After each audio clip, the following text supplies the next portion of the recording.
Hi friends, welcome to our channel eternal 3D world. Last వీడియోలో మనము 3D ప్రింటింగ్కి కావాల్సిన design అనేది ఎలా ప్రిపేర్ చేసుకోవాలో చూసాం కదా. టింకర్ క్యాడ్ని యూజ్ చేసి కంప్యూటర్ ఎయిడెడ్ డిజైన్ అనేది మనం ఎలా ప్రిపేర్ చేసుకోవాలనేది అయితే లాస్ట్ వీడియోలో చూసాము. ఎలా సైన్ అప్ అవ్వాలి, ఎలా లాగిన్ అవ్వాలి, అలాగే బేసిక్గా ఒక మోడల్ అనేది ఎలా డిజైన్ చేసుకోవాలనేది అవన్నీ కూడా మనము లాస్ట్ వీడియోలో అయితే డిస్కస్ చేసాము. అలాగే మనము డిజైన్ చేసిన మోడల్ని ఎలా సేవ్ చేసుకోవాలి అనేది కూడా లాస్ట్ వీడియోలో మనము డిస్కస్ చేసాము. దీనికోసం మనము ఫైల్ని ఎక్స్పోర్ట్ చేయడంలో ఎస్టిఎల్గా మనము ఎస్టిఎల్ ఫార్మాట్లో సేవ్ చేసుకోవాలని అయితే చూసాం కదా. సో ఇలా ఎస్టిఎల్ ఫార్మాట్లో సేవ్ చేసుకున్న ఫైల్ని మనము స్లైసింగ్ చేయాల్సి ఉంటుంది. అంటే 3D ప్రింటింగ్ ప్రాసెస్లో ప్రింటింగ్ అనేది ఒక మెషిన్లో జరుగుతుంది కదా. ఈ 3D ప్రింటింగ్ మెషిన్కి ఒక కోడ్ అనేది అవసరం అన్నమాట.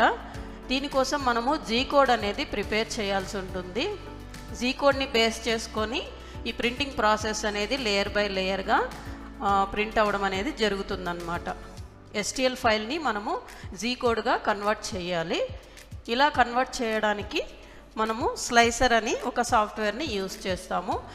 సో దీనికి సంబంధించిన లింక్ మీకు డిస్క్రిప్షన్లో అయితే ప్రొవైడ్ చేస్తామండి. డిస్క్రిప్షన్లో ఉన్న లింక్ని క్లిక్ చేసి మీరు ఈజీగా ఈ క్రియాలిటీ స్లైసర్ సాఫ్ట్వేర్ని అయితే మీరు ఇన్స్టాల్ చేసుకోవచ్చు. మీకు ముందుగా జిప్ ఫైల్ అయితే ఒకటి డౌన్లోడ్ అవుతుందండి. ఆ జిప్ ఫైల్ని మీరు అన్జిప్ చేయాలి. ఒకసారి అన్జిప్ చేస్తే చూసారా, ఈ విధంగా ఉంది కదా. ఇది వచ్చేసి జిప్ ఫైల్ అనమాట. ఈ జిప్ ఫైల్ని మీరు అన్జిప్ చేసుకోవాలి.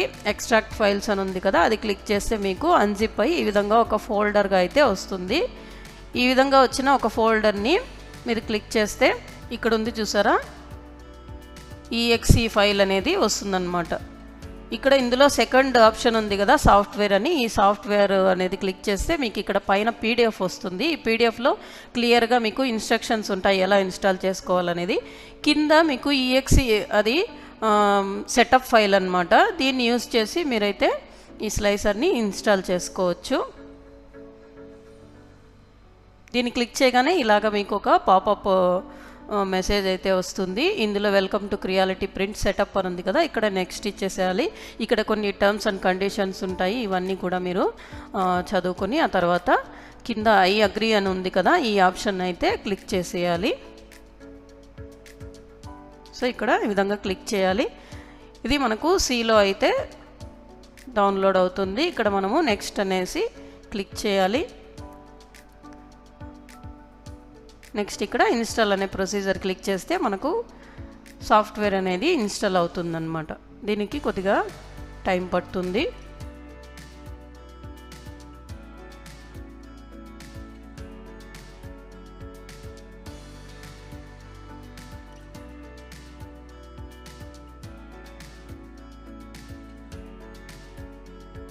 ఒకసారి ఈ విధంగా ఇన్స్టాలేషన్ కంప్లీట్ అయిన తర్వాత ఫినిష్ అని చేసేయాలి. సో ఇక్కడ ఫినిష్ క్లిక్ చేయగానే ఆటోమేటిక్గా మనకి స్లైసర్ సాఫ్ట్వేర్ అనేది ఓపెన్ అయిపోతుంది. చూసారా, ఇక్కడ క్రియాలిటీ ప్రింట్ అని ఉంది కదా, ఇదే మనకు క్రియాలిటీ యొక్క స్లైసర్ సాఫ్ట్వేర్ అనమాట. ఇది ఒకసారి మనము ఇన్స్టాల్ చేసుకుంటే ఆఫ్లైన్లో కూడా మనము స్లైసింగ్ అనేది చేసుకోవచ్చు. అంటే ఇంటర్నెట్ కనెక్షన్ లేకపోయినా కూడా మనము డెస్క్టాప్లో స్లైసింగ్ అనేది చేసుకోవచ్చు. సో స్లైసర్ అనేది ఈ విధంగా ఓపెన్ అవుతుంది.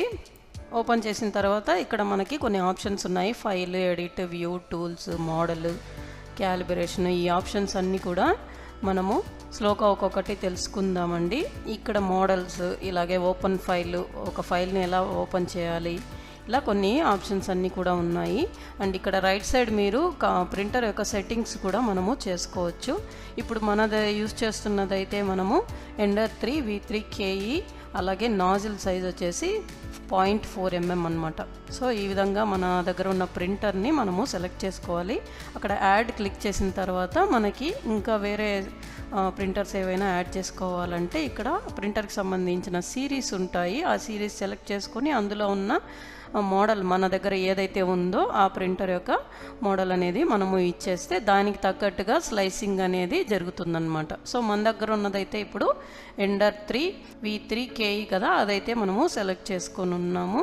సో ఇలాంటి ఆప్షన్ యూజ్ చేసుకొని మీ దగ్గర ఒకవేళ వేరే ప్రింటర్ ఏదైనా ఉంటే ఏ ప్రింటర్ ఉందో దాన్ని బట్టి మీరు ఇక్కడ సెలెక్ట్ చేసుకోవాలి. ఇప్పుడైతే మనము ప్రింటర్ సెట్టింగ్ అనేది చేసుకున్నాం కదా.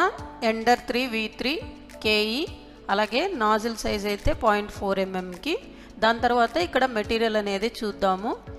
ఇక్కడ మెటీరియల్ అనేది డిఫరెంట్ కేటగిరీస్ ఆఫ్ ఫిలమెంట్స్ ఉంటాయి. ఇక్కడ hyper PLA, PLA, ABS, PETG, TPU ఇవన్నీ కూడా ఫిలమెంట్ టైప్స్ అన్నమాట. ఇందులో మనం ఏ ఫిలమెంట్ ప్రజెంట్ యూస్ చేస్తున్నామో దాన్ని మనము ఇక్కడ సెలెక్ట్ చేసుకోవాలి. ప్రజెంట్ మేమైతే PLA యూస్ చేస్తున్నాం కాబట్టి PLA అనేది సెలెక్ట్ చేస్తున్నాము. అలాగే ఇక్కడ ఎక్స్ట్రూడర్ అనేది ఆటోమేటిక్గా ఎనేబుల్ అయిపోయి ఉంటుంది. ఇక్కడ పారామీటర్ కాన్ఫిగరేషన్ అంతా కూడా మనము చెక్ చేసుకోవచ్చు. సో ఇక్కడ సెంటర్లోకి వస్తే టాప్లో మనకి ప్రిపేర్ అలాగే ప్రివ్యూ డివైస్ అని కనిపిస్తుంది కదా. ఇక్కడ ప్రిపేర్ అంటే మనం ఏదైతే స్లైసింగ్ చేస్తామో ఆ ప్రొసీజర్ని అంతా కూడా మనము ప్రిపేర్ అంటాము. సో ప్రిపరేషన్ అనేది కంప్లీట్ అయిన తర్వాత మనం ప్రింటింగ్ అనేది ఎలా ఉంటుంది అనేది ఇక్కడ మనం ప్రివ్యూ అయితే చూసుకోవచ్చు. సో ఫస్ట్ మనమైతే ఒక ఆబ్జెక్ట్ని సెలెక్ట్ చేసుకొని ప్రిపేర్ చేసిన తర్వాత ప్రివ్యూ అనేది చూద్దాము. ఇక్కడ లెఫ్ట్ సైడ్ మనకి మోడల్స్ కనిపిస్తుంది కదా. ఈ మోడల్స్లో మనకి ఆల్రెడీ ఉన్న మోడల్స్ అన్నీ కూడా ఇక్కడ చూడొచ్చు.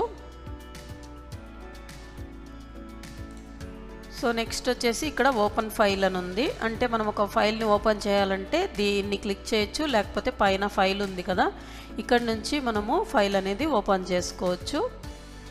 సో ఇక్కడ కొన్ని ఆప్షన్స్ ఉన్నాయి కదా లెఫ్ట్ సైడ్, ఇవన్నీ కూడా డిజేబుల్లో ఉన్నాయి. మనం ఫస్ట్ ఒక ఆబ్జెక్ట్ని ఇక్కడ తీసుకొచ్చిన తర్వాత ఇవన్నీ కూడా ఎనేబుల్ అవుతాయి. కాబట్టి మనం ఫస్ట్ ఒక ఫైల్ అనేది ఓపెన్ చేద్దాం. ఫైల్ ఓపెన్ ఫైల్ లేకపోతే Ctrl+O అనేది షార్ట్ కట్ అన్నమాట. సో ఇక్కడ మనము STL ఫైల్ అనేది స్లైసింగ్లోకి తీసుకెళ్ళాలి.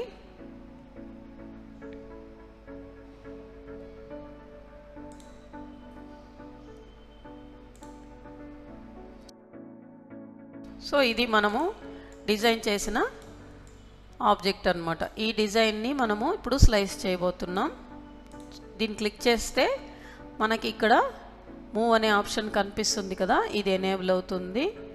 అంటే ఇప్పుడు ఇక్కడ మనకి ఈ XYZ అనేది ఏంటంటే దీని పొజిషన్ అన్నమాట. ఆరిజిన్ నుంచి ఇక్కడ మనకి ఎక్కడ ఉంది అనేది ఇక్కడ మీకు చేంజ్ అవుతుంది చూసారా ఇప్పుడు మూవ్ చేసినప్పుడు.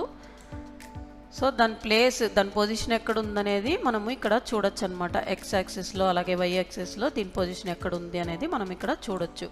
అలాగే దీని కింద దీన్ని ఆబ్జెక్ట్ని సెలెక్ట్ చేసుకున్నప్పుడు మాత్రమే ఇవి ఎనేబుల్ అవుతాయి చూడండి. సో ఇక్కడ ఇది వచ్చేసి స్కేల్ అని ఉంది, అంటే దీని మెజర్మెంట్ అనేది మనము చూడొచ్చు. అలాగే మనము మెజర్మెంట్ని మనము పర్సంటేజ్ బట్టి కూడా తగ్గించాలన్నా పెంచాలన్నా చేయొచ్చు. అంటే ఇక్కడ మనము హైట్ మాత్రమే లేకపోతే విడ్త్ ఇవన్నీ సపరేట్గా చేంజ్ చేయడానికి ఉండదు. ఓవరాల్గా ఆబ్జెక్ట్ యొక్క సైజ్ అనేది మనము స్కేలింగ్ చేసుకోవచ్చు. అంటే ఇక్కడ మనము 100% ఉంది కదా, 100% ఉన్నప్పుడు X అనేది 80 ఉంది, 80 mm, Y అనేది 13 mm ఉంది కదా. ఇప్పుడు సపోజ్ మనం ఇక్కడ 50% ఇచ్చామనుకోండి, ఆటోమేటిక్గా X, Y, Z అన్నీ కూడా చేంజ్ అయిపోతుంది. సో ఆ విధంగా మనము స్కేలింగ్ అనేది చేసుకోవచ్చు. ఓవరాల్గా ఆబ్జెక్ట్ యొక్క సైజ్ని పెద్ద చేసుకోవడము లేకపోతే చిన్న చేసుకోవడం అనేది ఉంటుందన్నమాట. సో ఇలా చేసుకోవచ్చు. నెక్స్ట్ ఇక్కడ ఉన్న ఆప్షన్ ఏంటంటే రొటేట్ అన్నమాట. ఇక్కడ మనం దీన్ని రొటేట్ చేసుకోవాలనుకోండి, ఇది క్లిక్ చేసిన తర్వాత రొటేట్ క్లిక్ చేస్తే ఈ విధంగా మనకు కనిపిస్తుంది.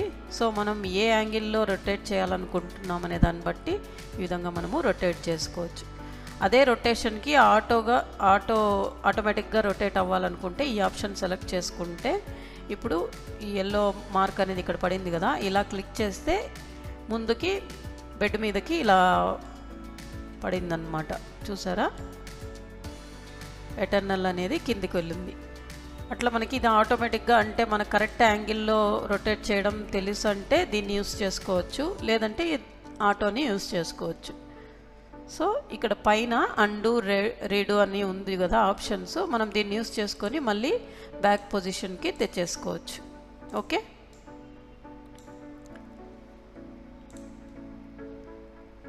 సో ఇది లేఅవుట్ అండ్ ఇక్కడ వచ్చేసి సపోర్ట్ ఉంది కదా. సపోర్ట్ అంటే ఇక్కడ మన కొన్ని ఆబ్జెక్ట్స్ని మనము ప్రింట్ తీయాలంటే సపోర్ట్స్ అవసరం అవుతాయి. ఆ సపోర్ట్ సిస్టమ్ నెక్స్ట్ అప్కమింగ్ వీడియోస్లో చూద్దామండి. ప్రజెంట్ అయితే ఈ ఆప్షన్ ఉందనేది మీరు చూసుకోవచ్చు. సపోర్ట్ పారామీటర్ అనేది ఆ గ్రిడ్ ఎంత ఉండాలి ఇవన్నీ కూడా ఇక్కడ మనము సెట్ చేసుకోవచ్చు అన్నమాట, సెట్టింగ్స్ అనేది. ఓకే, నెక్స్ట్ ఇక్కడ అదర్స్ ఉన్నాయి. ఇక్కడ దీంట్లో కొన్ని ఆప్షన్స్ ఉన్నాయన్నమాట. మనము ఏదైనా డ్రిల్ చేసుకోవాలన్నా లేకపోతే ఒక టెక్స్ట్ ఏదైనా యాడ్ చేసుకోవాలంటే ఈ ఆబ్జెక్ట్లో ఎక్కడైనా మనకి టెక్స్ట్ రావాలనుకోండి, టెక్స్ట్ అనేది కూడా సెలెక్ట్ చేసుకోవచ్చు, యాడ్ చేయొచ్చు అన్నమాట. సో ఒక ఆబ్జెక్ట్ని మనము స్ప్లిట్ చేసి కూడా పార్ట్స్గా డివైడ్ చేసి కూడా ప్రింట్ తీసుకోవచ్చు. సో ఈ ఆప్షన్స్ అన్నీ కూడా మెల్లమెల్లగా తెలుసుకోవచ్చు.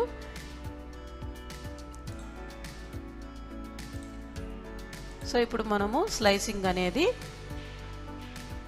ఇచ్చేద్దాం.